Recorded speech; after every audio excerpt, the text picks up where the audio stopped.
Bonsoir Moi, Luca. Bonsoir, bonjour. Putain, des Bonne bonsoirs. matinée, bonsoir. Tu n'as plus de travail le bonjour. soir. Non, mais Désolée. il fait noir. oui, Alors moi, oui. pareil que Julien, c'est la première fois que je fais une chronique. Voilà, donc. Dépucelage, non, Dépucelage, tout à fait dépucelé. Alors aujourd'hui pour cette chronique, donc le mec dit ça comme s'il venait tous les week-ends. Non, aujourd'hui pour cette chronique, je désirais, vous parler de plusieurs choses. Ah. Voilà. Oh là là. Non, notamment du fait que cela fait un peu plus de 3 ans que je vis à Lyon, en faisant toujours régulièrement donc, des allers-retours avec la Suisse.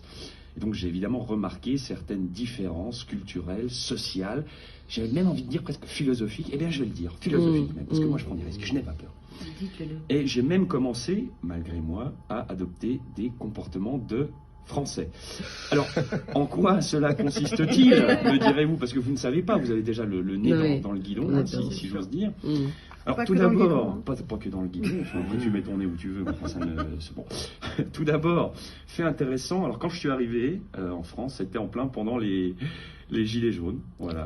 Bienvenue. Alors imaginez un peu, je débarque là, je tombe sur la tradition française la plus caractéristique, et c'était tout à fait exotique pour moi. Ok. Des grillades sur des ronds-points, des slogans, une démocratie à coup de flashball. J'étais en safari un peu d'une certaine manière. Parce qu'en Suisse, il n'y a jamais de manifestation. Le comble du bordel qu'il peut y avoir, c'est des fois des gens qui toussent dans la rue après 22 heures.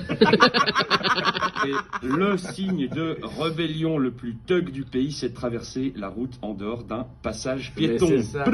Et toi, une fois, je suis allé jouer en Suisse et le mec m'a dit le signe de rébellion le plus fort, c'est de faire tomber une poubelle dans la rue. Ouais, non, mais c'est un truc de malade. Putain, mais là. Tu lâches un mégot par terre, panique à bord. Putain, t'imagines, Ah tu ouais, vois ouais, ça, t'es témoin de ça, tu sais pas quoi méga dire, chiant, quoi. Surtout quand t'es d'origine un peu plus latine, C'est. c'est compliqué. Donc j'aime beaucoup Lyon, évidemment. Alors, ce qui était intéressant avec les gilets jaunes, c'est que les types manifestaient parce que l'essence était beaucoup trop chère et qu'ils voulaient dégager Emmanuel Macron. Et 3 ans après, l'essence est encore plus chère et il y a toujours Emmanuel Macron. Vous êtes un peuple fascinant. Autre caractéristique Les tribus, tu sais. typiquement française, la TVA. Quel est le projet avec la TVA? Bah, je te le dis. 20%. 20% de TVA. Mais si c'est pour se retrouver avec une administration qui fonctionne pas, d'ailleurs j'en profite pour lancer un appel au CPAM du Rhône qui doit me rembourser des frais médicaux depuis maintenant près de 2 ans malgré mes relances.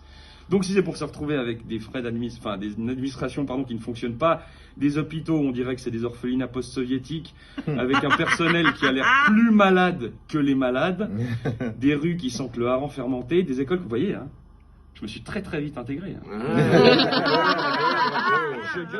Je gueule, ça sert à rien, mais je gueule. D'ailleurs, j'ai même pris du plaisir à gueuler, non d'une pipe que ça fait du bien. Oh, mais je suis plus habitué, moi, quand je retourne en Suisse, l'autre jour, j'arrive à Genève, le train à l'heure. Ok, journée de merde. Un contrôleur qui arrive, grand sourire, qui plaisante avec les gens avec son accent suisse allemand dégueulasse. Bonjour messieurs, titre du transport s'il vous plaît. Merci, bonne journée à vous, merci, au revoir, merci. Un petit jeune qui dit à une vieille. Bonjour madame, je peux vous aider à porter votre valise si elle est trop lourde. Avec plaisir, merci jeune homme, merci jeune homme. Des militaires en permission dans le train à côté de moi, 19 ans, ils boivent quoi? Un coca.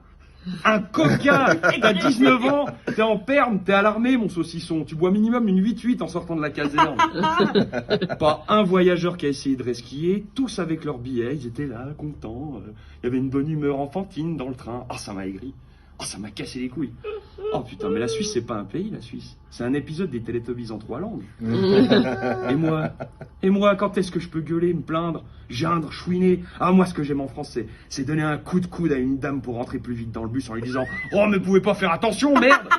Prendre les gens de haut, me faire mépriser par les flics, prendre des anxiolytiques, entrer dans une boulangerie, demander une baguette pas trop cuite, chier dans la rue complètement ivre en gueulant « Vive Saint-Étienne !» Manger des tripes à la mode de Caen, en lisant du Cyrano de Bergerac, risquer de me faire planter à Hôtel de Ville après 18h, c'est ça, la France. Bon, pour finir sur une note sérieuse, blague à part, il y a de la pauvreté aussi en Suisse. Alors je profite de cette tribune pour souhaiter à toutes et à tous bien du courage en ces temps un petit peu merdiques. Prenez soin de vous, bec sur les pecs.